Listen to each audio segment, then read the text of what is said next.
రీసెంట్‌గా తెలంగాణ మంత్రి కొండా సురేఖ గారు చేసిన వ్యాఖ్యలనేవి తెలంగాణ రాజకీయాల్లో మరియు తెలుగు రాజకీయాల్లో పెను సంచలనాలైతే సృష్టిస్తున్నాయి. ఆ వ్యాఖ్యలు ఏంటి అంటే రీసెంట్ డేస్‌లో ఆమె మీద కొందరు బీఆర్ఎస్ పార్టీకి సంబంధించిన వాళ్ళు వ్యక్తిగతంగా టార్గెట్ చేసి ఆమె క్యారెక్టర్‌ని కించపరుస్తూ కొన్ని పోస్టులు అయితే పెట్టడం అయితే జరిగింది.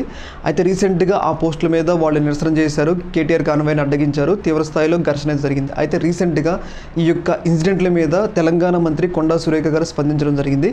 స్పందించి కేటీఆర్ మీద కొన్ని సంచలనమైన వ్యాఖ్యలు అయితే చేయడం జరిగింది. ఆ వ్యాఖ్యలు ఏందో ఒకసారి మనం విందాం. నాగ చైతన్య డైవర్స్ 100% కేటీఆర్ చేయబట్టే అయింది.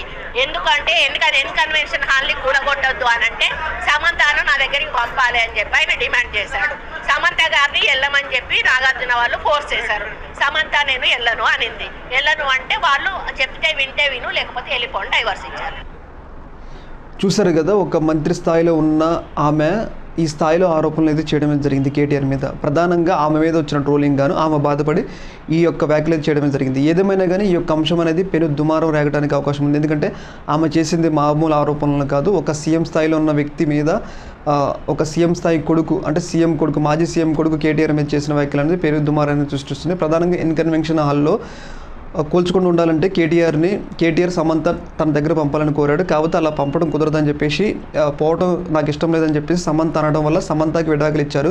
సమంత విడాకుల్లో కేటీఆర్ కీలక పాత్ర పోషించారు. కేటీఆర్ వల్ల సమంతకి నాగ చైతన్యకి విడాకులు అయినాయి అని చెప్పేసి ఆమె కొన్ని సంచలనమైన ఆరోపణలు చేయడం జరిగింది. ఏదేమైనా కానీ ఒక మహిళా స్థాయి, ఒక మంత్రి స్థాయిలో ఉన్న ఆమె అయితే ఈ స్థాయిలో ఆరోపణలు చేయడం అనేది చాలా దారుణం. కాకపోతే ఆమె మీద వచ్చిన ఆరోపణలకి కౌంటర్గా ఇదైతే ఇచ్చారు. ఏదేమైనా కానీ ఈ రాజకీయాలు అనేవి రోజుకి ఇంత తీవ్ర స్థాయిలో దిగిపోతారిపోతున్నాయి అనడంలో ఎలాంటి సందేహం లేదు. దీని మీద మీ అభిప్రాయం తెలియజేయండి. ఓకే.